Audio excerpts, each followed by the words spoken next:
Приветствую всех, меня зовут Мария Ткаченко, и сегодня мы будем готовить мазь от кашля на основе прополиса. Вот это вот неприглядная каменюка и есть тот самый прополис. Ну и, собственно говоря, я беру подсолнечное масло рафинированное. Так как я буду готовить для ребенка, можно, в принципе, взять любое: оливковое, облепиховое и так далее. Это не принципиально. Прополис станет мягким довольно-таки быстро. Вот я сейчас в него потыкаю ножом. Ага, камера запотевает. И он стал мягким. Это произошло буквально в течение 5 минут. Собственно говоря, варим до тех пор, пока он не расплавится.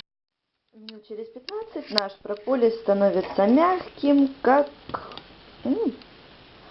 если культурную аналогию, то как очень растопленный пластилин коричневого цвета. Вот. И мы можем выключать нашу мазь.